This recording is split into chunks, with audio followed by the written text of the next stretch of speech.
Bonjour, bonjour, bonjour. J'espère que vous allez bien. J'espère que vous allez bien. Moi, ça va. De mon côté, ça va très, très bien. Toujours à la pointe, quoi. Toujours présente pour la mobilisation, pour la sensibilisation, le partage d'informations, l'actualité. L'actualité oblige, l'amour de mon pays m'oblige à toujours me donner ce temps pour venir communiquer avec ces peuples qui n'ont pas encore compris notre engagement, ces peuples hésitants, ces peuples qui ont peur, ces peuples que nous ne savons pas pourquoi d'ailleurs qu'ils sont là en train d'hésiter. Alors, chers compatriotes, je vais vous passer une vidéo. Comme je vous dis toujours que nous sommes là en train d'aller chercher l'information pour que vous compreniez pourquoi nous sommes engagés, pour que vous compreniez pourquoi vous allez nous suivre vous allez nous rejoindre dans cette lutte, dans cet engagement. Nous avons besoin que notre Afrique soit libérée. Nous avons besoin que notre peuple euh, puisse vivre librement. Nous avons besoin que nous soyons sous nos peuples, que nous jouissons de nos richesses, que ne soyons plus des esclaves comme ça a toujours été, que nous ne vivons plus dans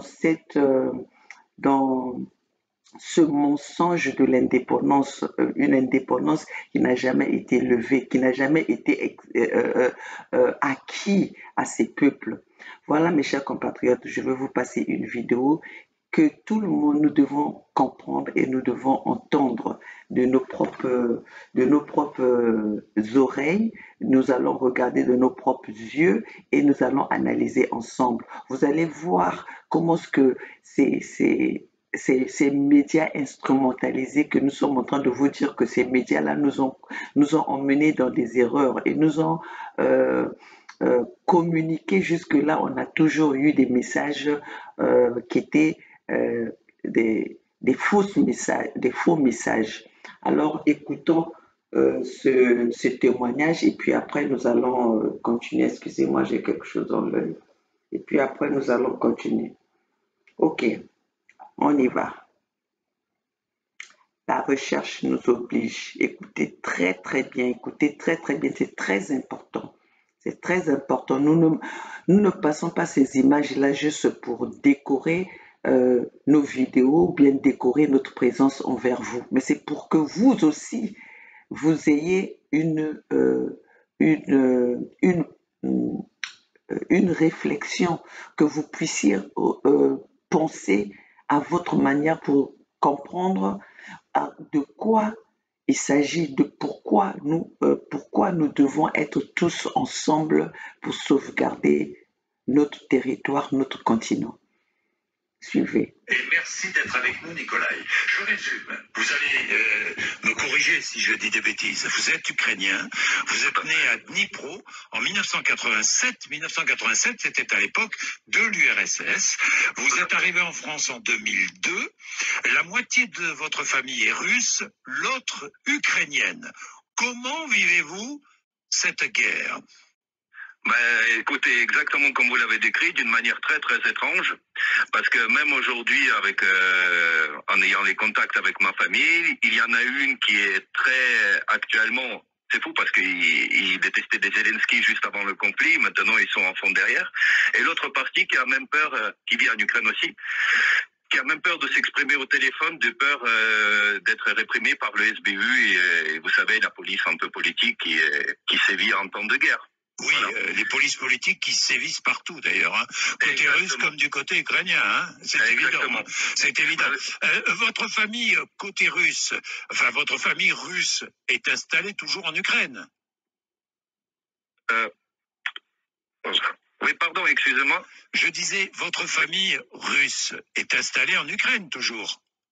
Oui, bien sûr. Elle vit en Ukraine. Elle est du côté de l'Est, vous savez, vraiment à la frontière des zones problématiques de Donbass, là où le conflit a commencé. Oui, d'accord. Donc, évidemment, elle a peur de s'exprimer. Et l'autre famille ukrainienne qui était, mais j'ai eu plusieurs témoignages qui allaient dans ce sens, qui était anti-Zelensky et qui aujourd'hui, évidemment, à fond derrière le pouvoir ukrainien parce qu'elle est patriote. Bah non, pas parce qu'elle est patriote. Je suis désolé, parce qu'à un moment donné, dès que le conflit il a commencé, les partis d'opposition ont été interdits en Ukraine. Toutes les chaînes qui étaient un peu l'alternative au pouvoir ont été fermées et ou récupérées par le pouvoir ukrainien. Qu'il faut pas l'oublier. C'est pas d'un coup, Zelensky il est devenu angélique alors que c'était un des mecs les plus corrompus au monde. Il est apparu dans les Panama Papers. Je ne sais pas comment on a fait d'un criminel, d'un mafieux, d'un coup un héros. Alors que c'est juste en fait un guignol qui est arrivé au pouvoir grâce à des oligarques très puissants ukrainiens, comme Kolomoïski. Non mais Nikolai, vous êtes très contradictoire dans vos propos. Bah, vous dites que toute votre famille était à fond derrière Zelensky. C'est le cas ou pas? Elle est maintenant. Elle l'est maintenant parce qu'elle est toute la journée, elle est exposée à la propagande de l'État sans aucune alternative. Mais elle est pour cela ou elle est parce que elle condamne l'invasion russe?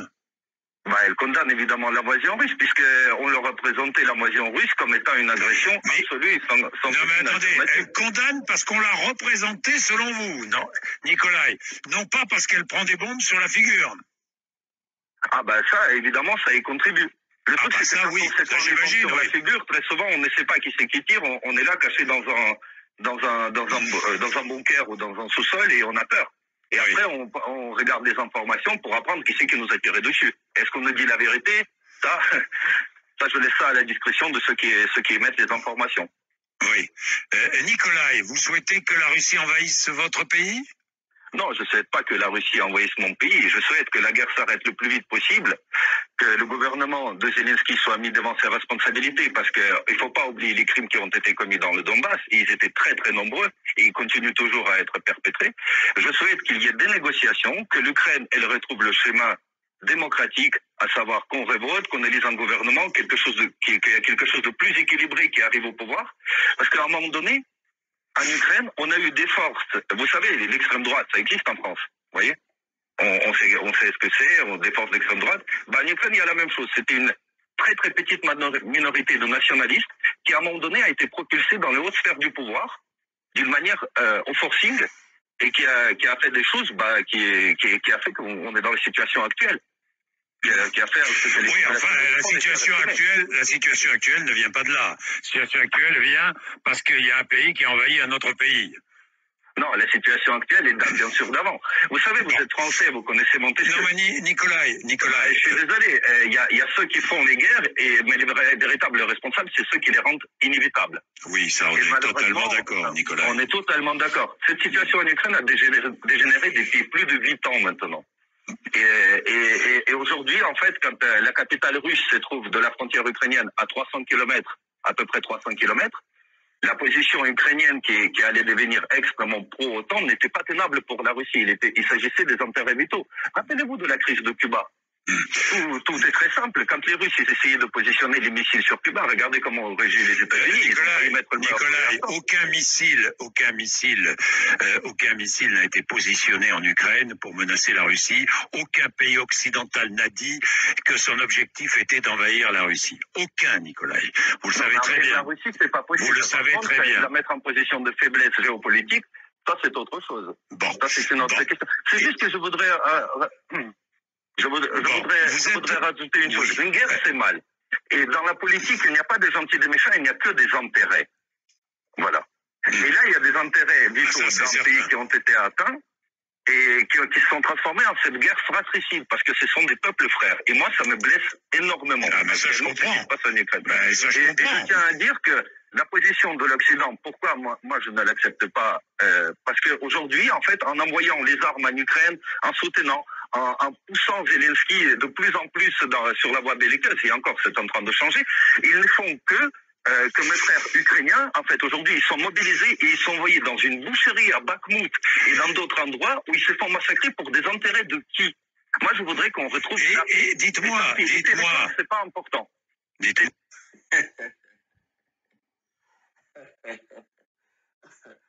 Monsieur Voilà. Là, vous venez de suivre l'interview le journaliste de RFI, hein, vous le connaissez, on le connaît tous, on connaît sa voix, on connaît comment ce que il intervient, on connaît comment ce qu'ils sont en train d'agir par rapport à cette guerre, par rapport à des situations qui se passent dans ce monde, hein. Aujourd'hui, on nous fait comprendre euh, euh, euh, Poutine comme celui qui a attaqué un pays, donc les autres ne peuvent pas laisser, les Occidentaux ne peuvent pas laisser cela, euh, ne peuvent pas laisser que cela se passe devant eux et qu'ils ne puissent pas agir. Mais qu'est-ce qu'ils en disent à l'attaque qui se fait à l'est de la RDC depuis 27 ans? Depuis 1997, le Rwanda a attaqué. Le Rwanda ne fait que attaquer la RDC. Et là, les gens, jusque-là, et pourtant aujourd'hui, on en parle aujourd'hui, on sait qui attaque, on sait qui déstabilise l'Est de la RDC. Mais pourquoi c'est même qui aujourd'hui condamne Poutine pour dire que Poutine a attaqué? Pourquoi est-ce que ces mêmes Occidentaux ne s'engagent pas à arrêter l'agression du Rwanda envers la RDC? La démocratie, la justice à 2 poids 2 mesures. Il y a des endroits où on doit agir parce qu'on a attaqué, et il y a d'autres nations où on doit négocier, où on n'a pas les moyens de défendre parce que ces gens-là ne font leurs intérêts. Qui c'est qui soutient le Rwanda à attaquer un grand pays comme la RDC?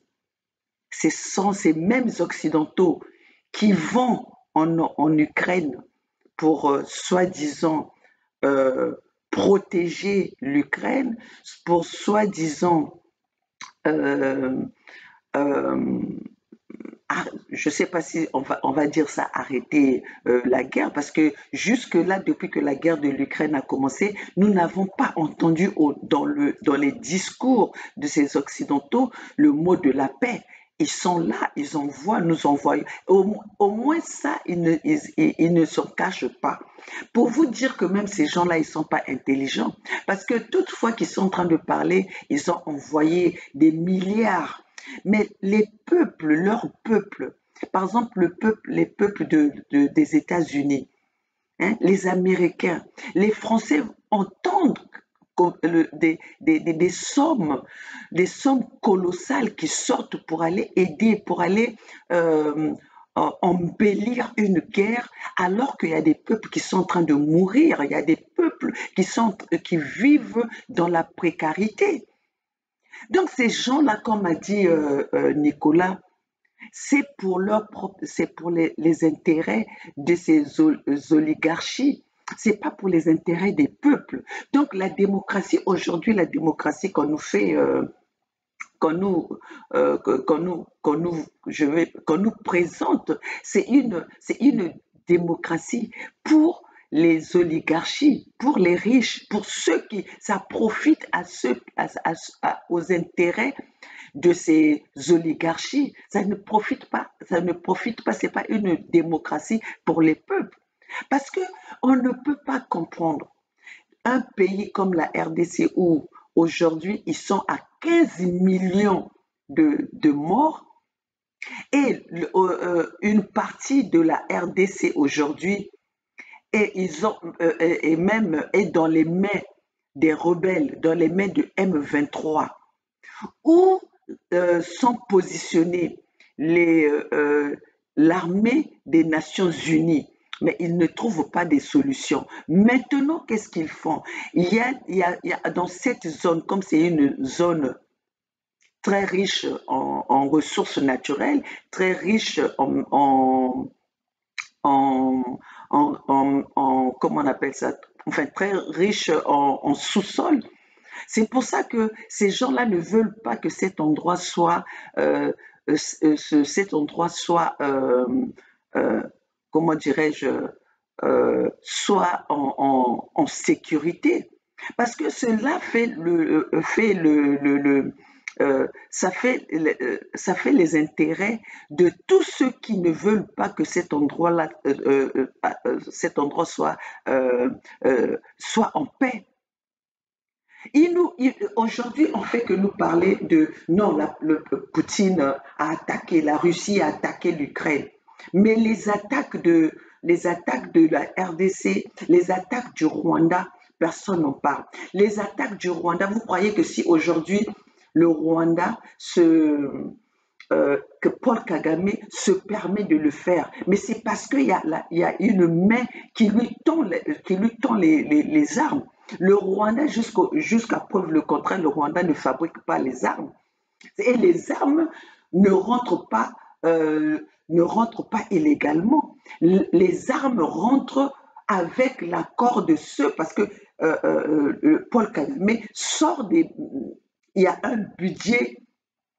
un grand budget pour l'armée du Rwanda euh, dans les armes.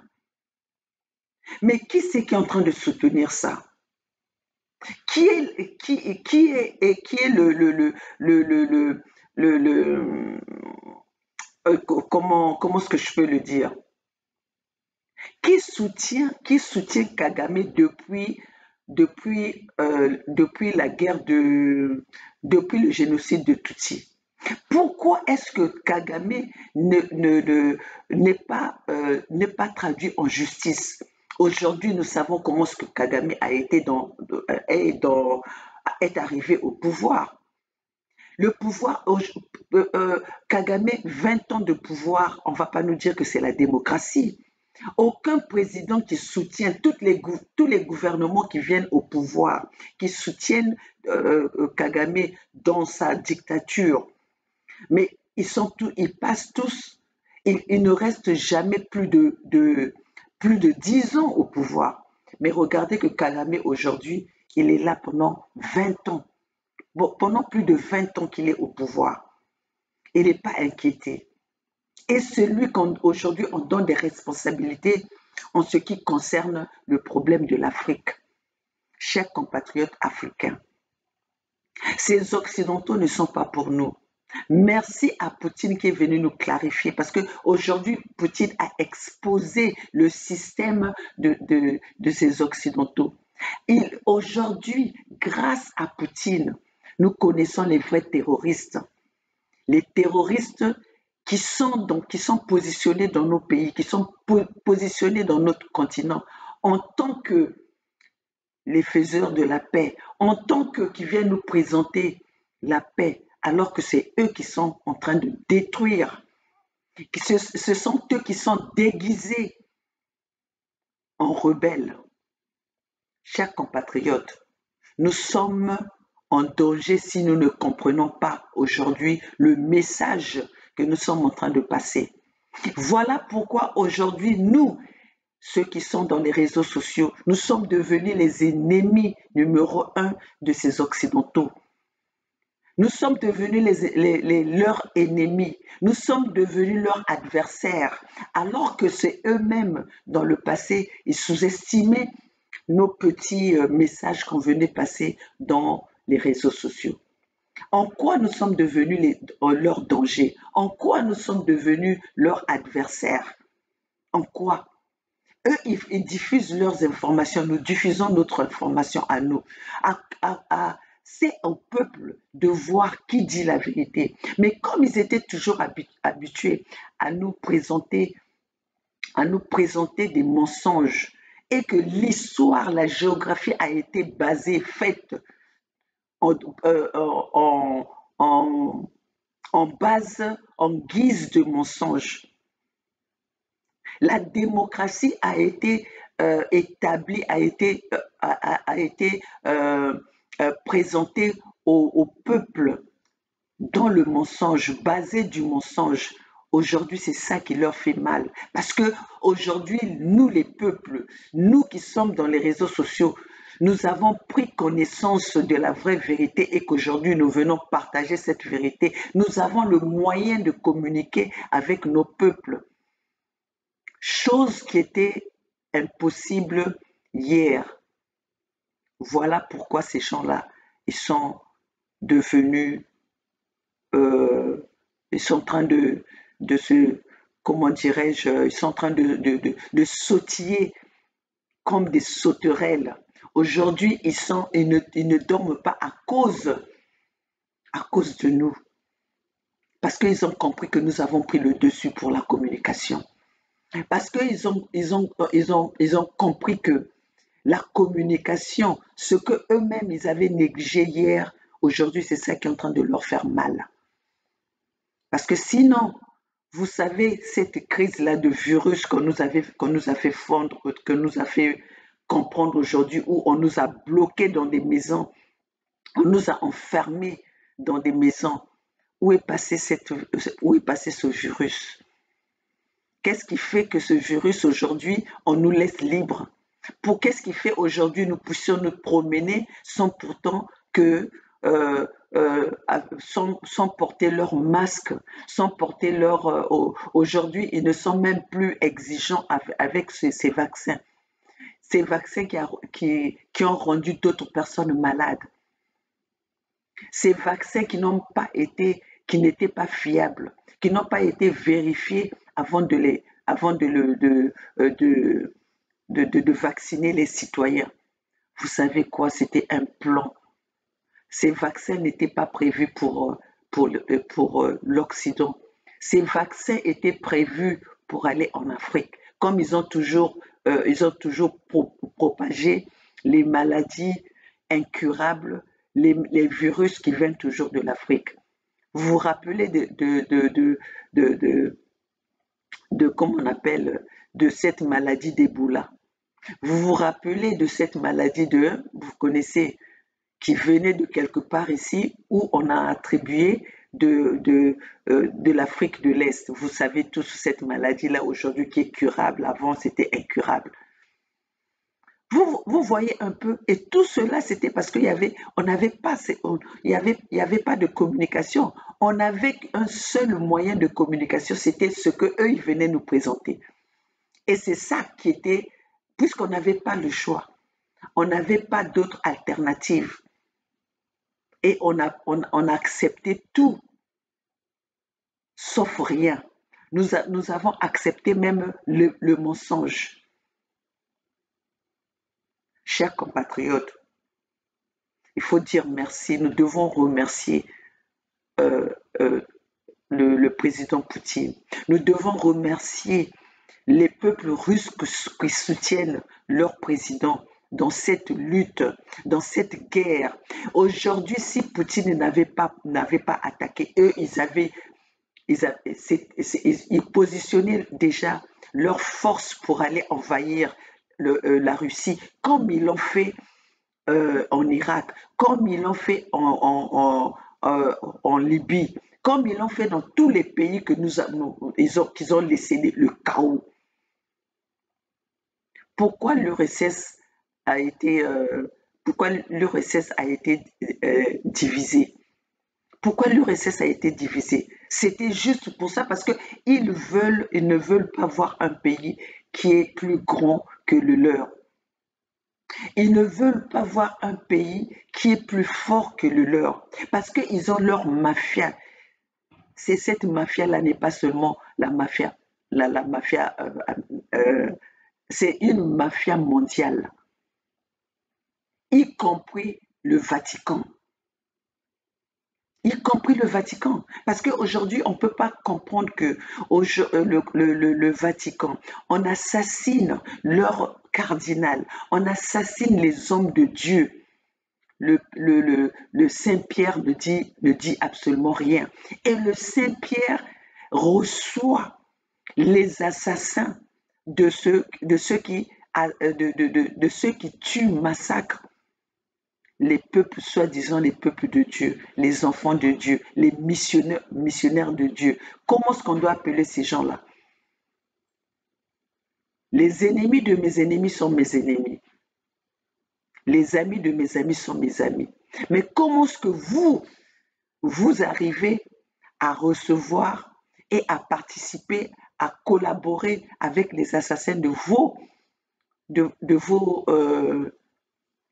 de vos compatriotes du Vatican. Si vous n'êtes pas complice, on va vous appeler quoi?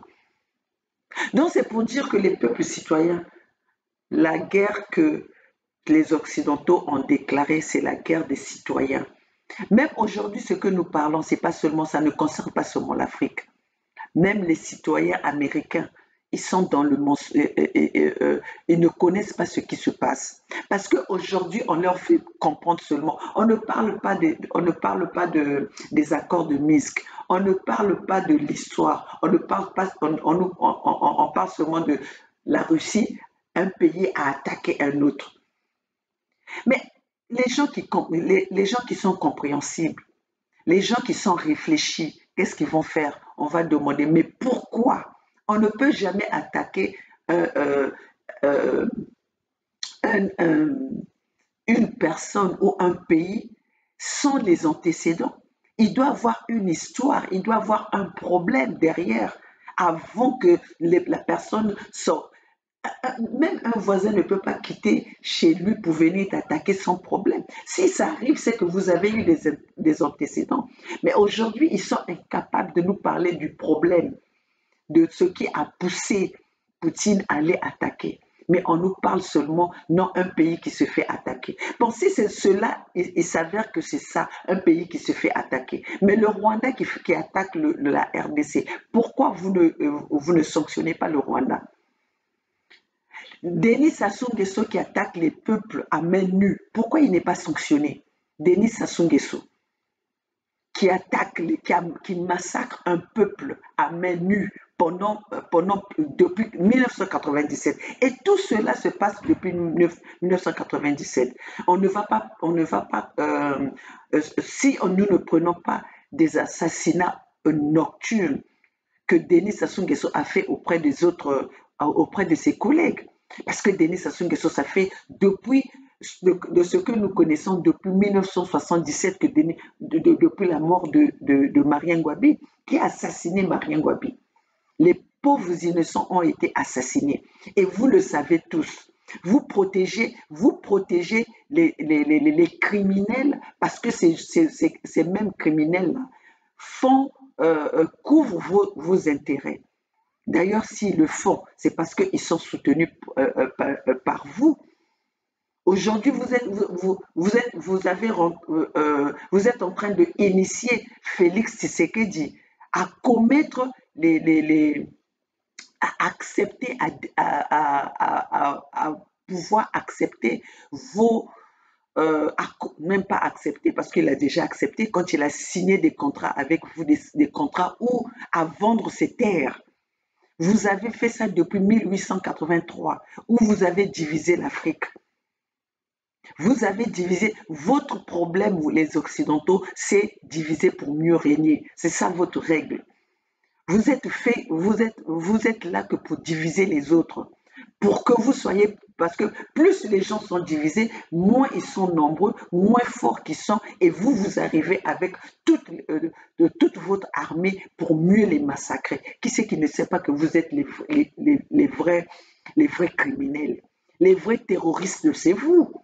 Admettez-le. Même si vous êtes aujourd'hui, vous êtes en train de faire, de croire que de vouloir nous faire avaler le mensonge des terroristes. Les terroristes là ne viennent pas du ciel.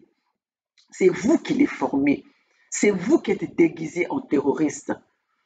Nous le savons tous. Alors, chers compatriotes, aujourd'hui, le vrai problème qui se trouve, Macron se prépare dans quelques jours, va se retrouver en Afrique centrale. Il va faire une tournée au Gabon, en RDC, en Angola, au Congo-Brazzaville. Chers compatriotes, tout cela, c'est pour aller positionner encore leurs rebelles, leurs terroristes sur ce continent, en Afrique centrale. Parce que cela, c'est pour empêcher qu'il y ait une résistance devant leur massacre, devant leur génocide qu'ils ont l'habitude de commettre dans cette région. Sinon, aujourd'hui, si ces gens-là étaient justes, si la justice vraiment existe, s'ils respectaient le droit de l'homme comme eux-mêmes ils le disent, s'ils traitaient tout le monde avec égalité, fraternité et égalité, Denis Sassou Nguesso ne serait pas quelqu'un que Macron devait rencontrer. Parce que personne ne va nier les massacres de Denis Sassou Nguesso. Personne ne va nier les crimes de Denis Sassou Nguesso. Mais comment est-ce qu'aujourd'hui, Denis Sassou Nguesso, avec les prisonniers politiques, lui, soi-disant, qui est dans la démocratie, mais dans son pays de la démocratie, il y a des prisonniers politiques. Mais cela ne fait même pas à Macron d'exiger à Denis Sassou Nguesso de sortir d'abord les prisonniers politiques pour faire respecter la démocratie. Même faire le semblant du respect de la démocratie, ils ne le font pas. Et voilà qu'aujourd'hui, il va se retrouver, euh, il va se retrouver face à Denis Sassou Nguesso, le criminel de tous les temps. À Denis Sassou Nguesso tout seul, il a tué plus que le génocide de Tutsi. Il a tué plus que le génocide du Rwanda. Denis Sassou Nguesso, à lui tout seul, il n'a même pas atteint les morts de lui. Il a dépassé il a dépassé 1000 fois le nombre des gens qui sont en train de mourir en Ukraine à la même période. Alors, comment est-ce qu'on peut nous faire passer Denis Sassou Nguesso? Et aujourd'hui, on veut faire passer l'Afrique que ça devienne un pouvoir de succession. Denis Sassou Nguesso est en train de présenter son fils que les Français sont en train de propulser sur le rang public, comme aujourd'hui ils ont fait avec le Tchadien et ils ont fait au Gabon. Vous croyez que dans une démocratie normale, comme eux-mêmes ils nous présentent cette démocratie et justice, est-ce que Ali Bongo pouvait encore être au pouvoir? Ali Bongo a encore la force d'être au pouvoir au Gabon. Si c'est pas, est-ce que eux déjà dans leur démocratie, dans leur pays démocratique, pourront-ils accepter un individu comme Bongo être président? Mais pourquoi ils acceptent cela? Parce que ils savent que Ali Bongo est là pour les intérêts de ces Occidentaux, pour les intérêts de la France-Afrique. La France-Afrique qui aujourd'hui n'a bénéficié que aux Français, n'a bénéficié qu'aux Occidentaux, n'a pas bénéficié aux Africains. En quoi nous, les Africains, nous avons gagné en cette relation de France-Afrique? Donc, il est temps que nous puissions quitter cette France-Afrique. Chers compatriotes, je vais vous passer encore une vidéo pour vous montrer à quel point ces gens-là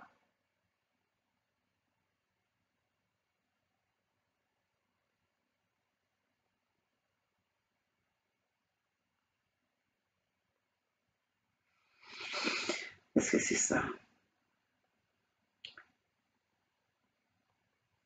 Donc tout ce que vous voyez aujourd'hui construit à Brazzaville, ça a été fait. Regardez ça. Sassou et sa famille ont volé tout le cash. Monsieur Yaya Moussa a été le représentant du FMI à Brazzaville. Donc de 2005 à 2009, jusqu'à ce que le Congo-Brazzaville atteigne le point d'achèvement. Et les contribuables français et européens ont fait cadeau au total à M. Sassou Nguesso, principalement de la France, 5 milliards de dollars. La France a offert 2,7 milliards d'euros sans aucune contrepartie démocratique. Et pire encore, l'argent de ces contribuables a servi à pouvoir signer des marchés à crédit avec les Chinois. Les Chinois attendaient que Sassou Nguesso soit désendetté pour lui faire des lignes de crédit. Et donc vous avez aujourd'hui la famille de M. Sassou Nguesso au travers de de différentes structures. Ça ne suffit pas de prendre l'argent du pétrole. Aujourd'hui, ils en sont à posséder les champs de pétrole. C'est-à-dire que vous avez des lois en Europe qui interdisent ce genre de promiscuité, ce genre de complaisance. C'est criminel. Et bien maintenant, vous avez des sociétés qui appartiennent notoirement à la famille de Sassou Nguesso et qui sont propriétaires des champs pétroliers. Les opérateurs sont Total ou sont Eni. Eni sont noyés jusqu'au cou dans ce genre de malversation. Et qui nuit? Qui fait quoi? Personne. Vous avez une société qui est apparue tout d'un coup. Sassou a promulgué un nouveau code pétrolier. Et ce nouveau code pétrolier dit que vous avez des représentants des nationaux qui doivent avoir des participations. Et donc, par exemple, maintenant, vous avez une société qui s'appelle Continent avec un K. Cette société est représentée par M. Yahya Moussa. M. Yahya Moussa a été le représentant du FMI à Brazzaville. Donc de 2005 à 2009, jusqu'à ce que le Congo-Brazzaville atteigne le point d'achèvement. Et les contribuables français et européens ont fait cadeau au total à M. Sassou Nguesso, principalement de la France, 5 milliards de dollars. La France a offert 2,7 milliards d'euros sans aucune contrepartie démocratique. Et pire encore, l'argent de ces contribuables a servi à pouvoir signer des marchés à crédit avec les Chinois. Les Chinois attendaient que Sassou Nguesso soit désendetté pour lui faire des lignes de crédit. Donc tout ce que vous voyez aujourd'hui construit à Brazzaville, ça a été fait à crédit. Sassou et sa famille ont volé tout le cash. Et tout le monde, il y a des gens qui sont au courant. Mais qui est au courant? Ce sont les dirigeants de l'Europe, les dirigeants de certains pays européens, les dirigeants de la France, bien entendu. Et c'est un scandale monumental. Donc, vous avez réuni, monsieur le député, cette réunion pour jeter un petit faisceau de lumière sur le Congo. Alors, s'il vous plaît, monsieur le député, continuez. Parce que le Congo, ce n'est pas une réunion de 2 heures ou de 3 heures qui sera nécessaire. C'est des jours entiers, parce que la liste des crimes, elle est longue. Vous avez entendu ça? Ça s'est dit à l'Assemblée nationale en France, devant les députés. Donc, on ne peut pas dire que la situation de Denis Sassou Nguesso, ces Occidentaux ne sont pas au courant. On ne va pas dire que les crimes de Denis Sassou Nguesso, personne n'est au courant. Les crimes de Denis Sassou Nguesso, c'est silencieux. Toute personne ne veut en parler. Pourquoi? Parce que ce sont des complices, parce que ce sont eux qui soutiennent ces crimes-là. Donc, il y a des crimes qui sont justifiés, il y a des crimes qui sont protégés et il y a des crimes qui sont condamnés. Alors, comment est-ce que nous devons qualifier ces gens-là? Ce sont des bandits, ce sont des brigands. Ce sont eux qui créent le désordre dans le monde. Et là, le même Macron, après tout ça là qui se dit tout le temps, comme a dit le monsieur, le problème de Denis Sassou Nguesso, les crimes de Denis Sassou Nguesso, ça prendrait des jours, des mois pour en parler, parce que n'oubliez pas que c'est des crimes depuis 1997, depuis 1977. Alors imaginez-vous, si on se met à énumérer les crimes de Denis Sassou Nguesso, je pense que y aurait même pas, ça prendrait des années. Ça prendrait des années. Denis Sassou Nguesso a commis tous les crimes possibles dans ce monde. Denis Sassou Nguesso a enterré les gens vivants. Denis Sassou Nguesso a éventré des individus. Denis Sassou Nguesso a assassiné un gars et coupé son sexe. Denis Sassou Nguesso vient d'assassiner Guy Parfait Kolela devant le gouvernement français. Aujourd'hui, le corps de Guy Parfait Kolela est dans les mains des gouvernements français. on a privé aux enfants de Guy Parfait Kolela d'assister aux funérailles, de faire le deuil, d'enterrer leur papa, après qu'ils ont assassiné Guy Parfait Kolela, après qu'ils ont assassiné le père des enfants, un parent des enfants Kolela. Et on prive aux enfants même de faire d'enterrer leur papa à leur manière, à leur culture. Ils sont allés enterrer Guy Parfait Kolela à la va-vite en France. Mais Guy Parfait Kolela était le président d'un parti des Congo, d'un parti au Congo-Brazzaville. Est-ce que vous trouvez ça normal? Un président d'un parti politique au Congo-Brazzaville qu'on enterre à l'étranger. On a enterré Lissouba, un président soi-disant d'un pays démocratique. On l'a enterré à l'étranger. Il est mort réfugié dans le pays de Pompidou. Est-ce que nous trouvons ça normal et nous devons continuer à accepter, nous devons continuer à vivre dans ce mensonge, dans cette mythomanie, dans cette kleptomanie, parce que la mythomanie va avec la kleptomanie. Quand on ment, on vole. Un voleur ment. Donc, c'est les deux choses qui vont de pair. Et ces gens-là, ils ont continué et continuent à soutenir à soutenir leurs crimes. Parce que les crimes de Denis Sassou Nguesso, c'est les crimes des Français. C'est les crimes des Occidentaux. Je veux vous dire une chose.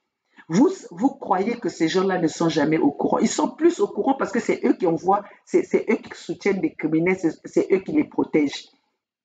Nous sommes allés à l'ONU. Nous avons présenté les problèmes de Congo-Brazzaville. Mais tous, ils étaient au courant et ils ont dit que c'était un dossier sensible.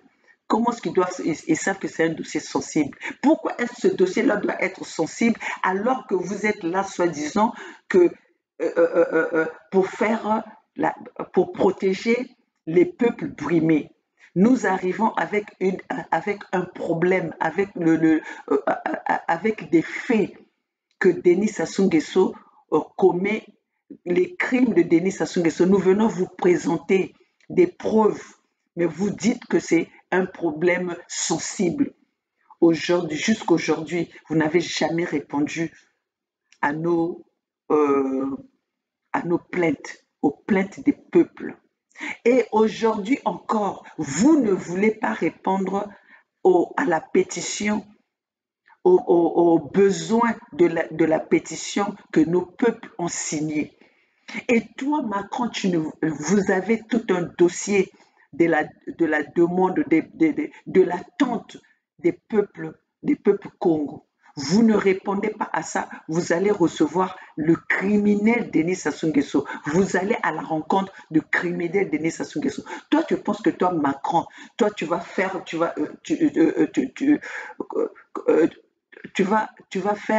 la volonté du criminel et non la volonté d'un peuple.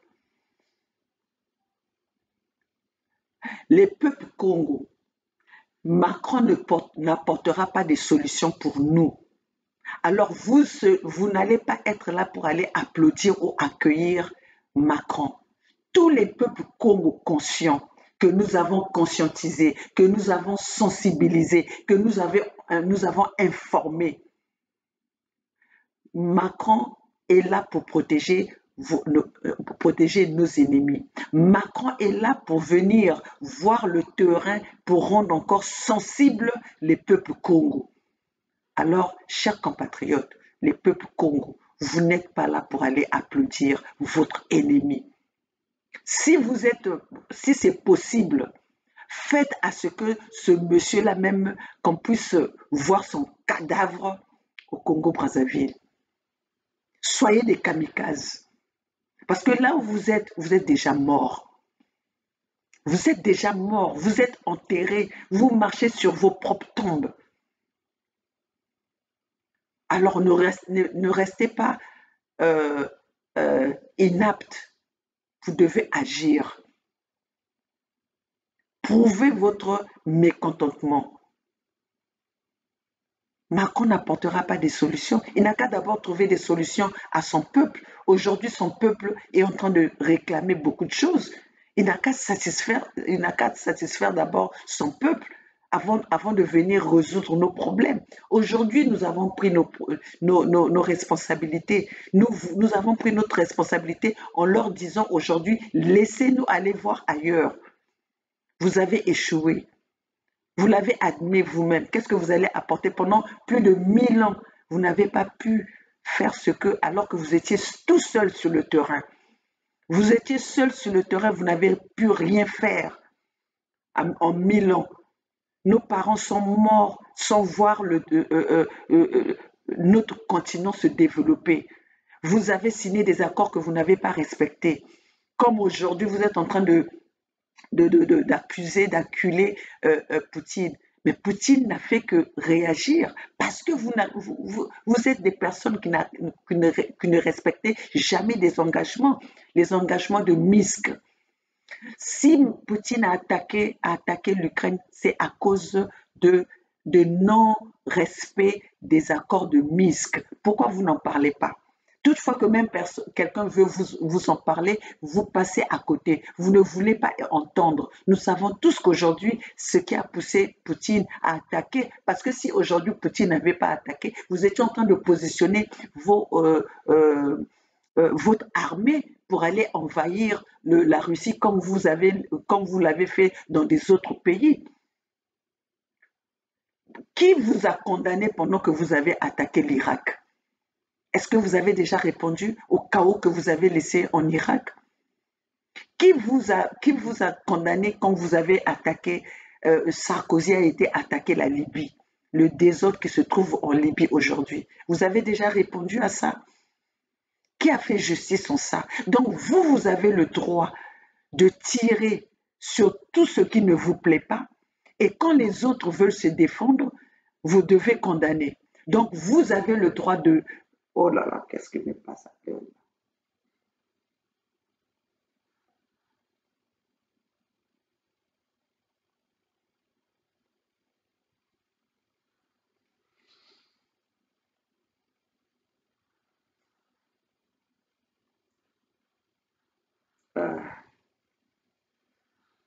Donc vous avez le droit d'attaquer, les autres n'ont pas le droit de riposter, les autres n'ont pas le droit de défendre. C'est comme ça que vous avez soutenu Denis Sassou Nguesso. Lui, il a le droit d'attaquer, d'assassiner, de massacrer. Mais les autres n'ont pas le droit. Et aujourd'hui, quand nous sommes en train de répondre, nous n'avons pas encore répondu physiquement, nous n'avons pas encore répondu avec les armes. Nous sommes en train de répondre juste en informant notre peuple de l'histoire que vous leur avez cachée, de l'histoire, comment est-ce que vous êtes derrière les massacres de Denis Sassou Nguesso, votre Ukraine que vous êtes en train d'aller protéger. Ce n'est pas les Ukrainiens qui sont venus massacrer, piloter les hélicoptères qui ont massacré les peuples Congo, les peuples dans des forêts. Vous voulez dire quoi aux gens? Vous croyez que votre mensonge là va continuer jusqu'à quand? Vous avez oublié que nous avons changé d'époque. Voilà, je vais vous passer encore une autre vidéo où ces gens-là, ils sont allés,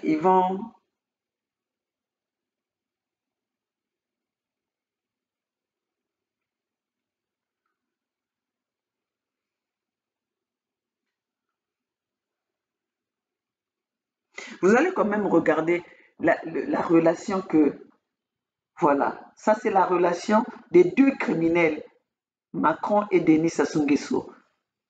Vous avez vu? Nous n'allons plus laisser passer ces choses-là. Les peuples doivent comprendre ce qui se passe. Je suis en train de chercher la vidéo où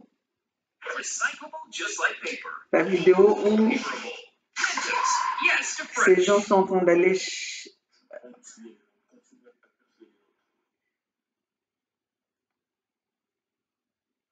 Je suis en train de vous chercher, je voulais vous chercher la vidéo où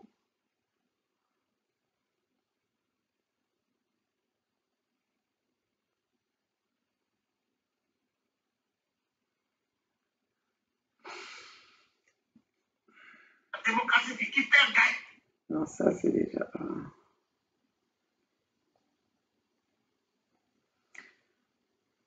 Donc, je vais peut-être vous chercher ça plus tard, parce que là, je ne vois pas.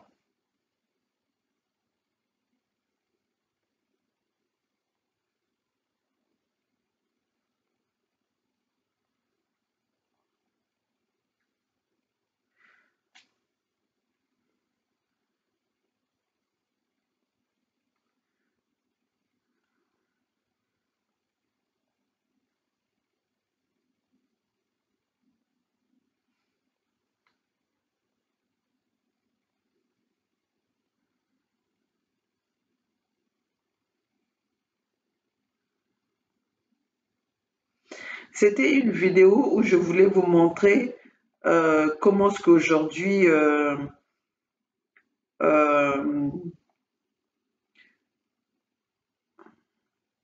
est-ce que c'est ça?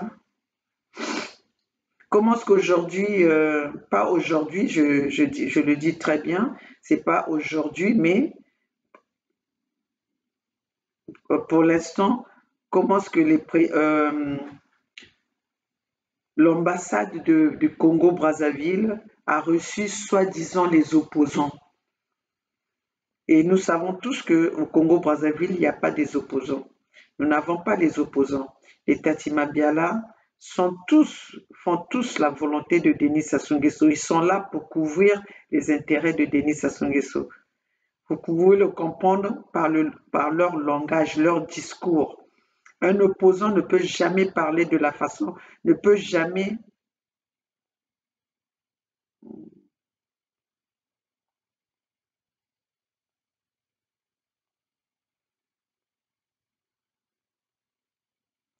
Un opposant ne peut jamais parler comme le fait Tatima Biala.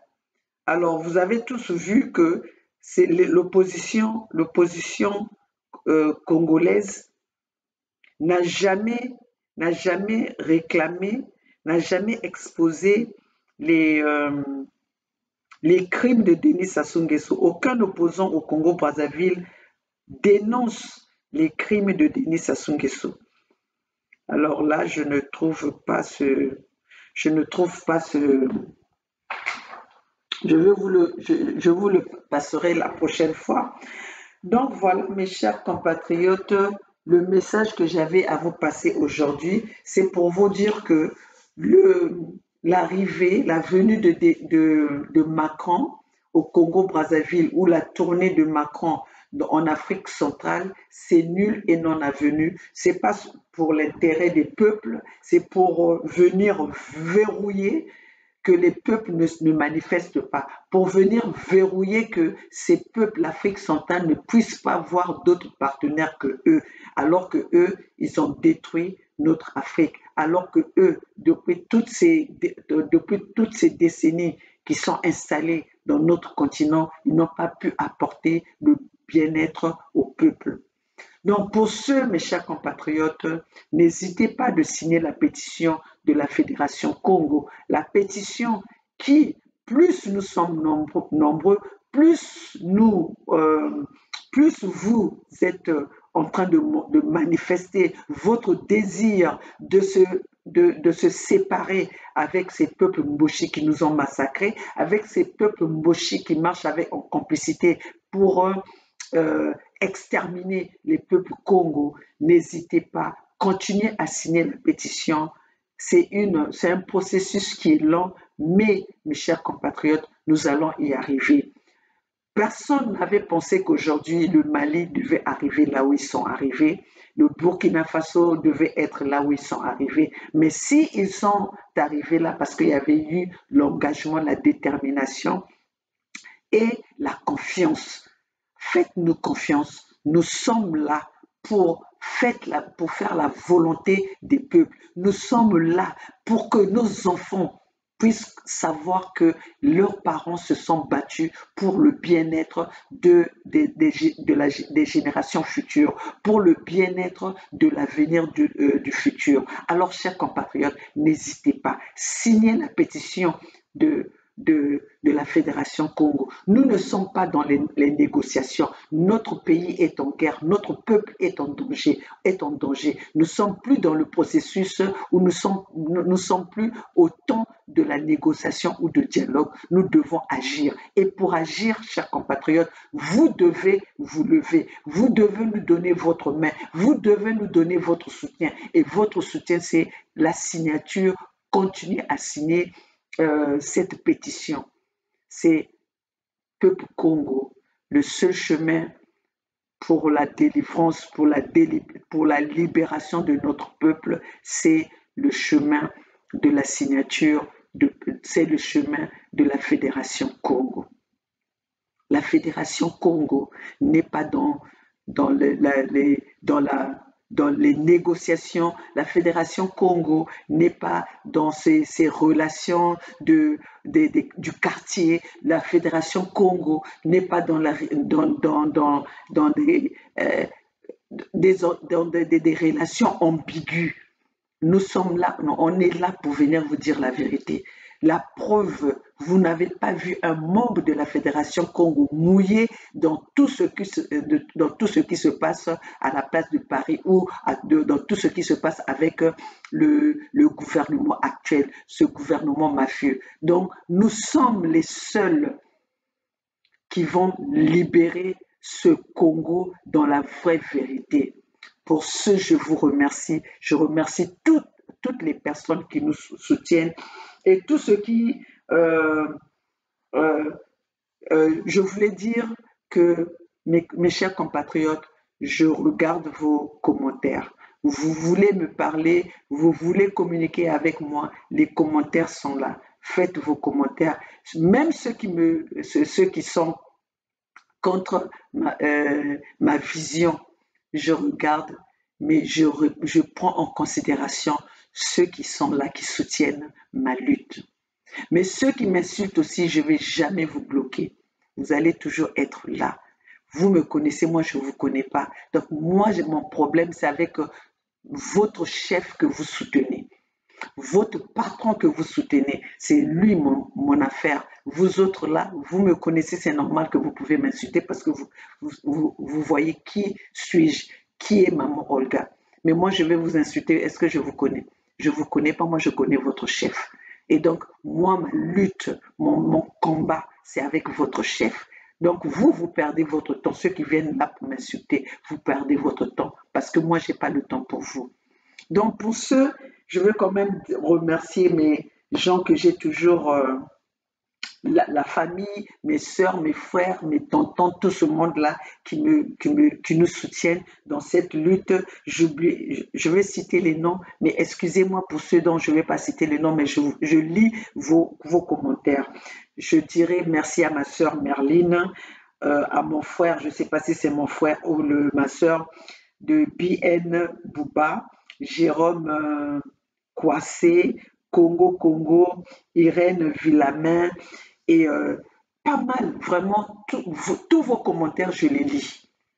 Ne croyez pas que je ne lis pas vos commentaires et j'apprécie et je vous encourage. Votre courage, votre soutien nous donne la force de pouvoir se lever et continuer cette lutte.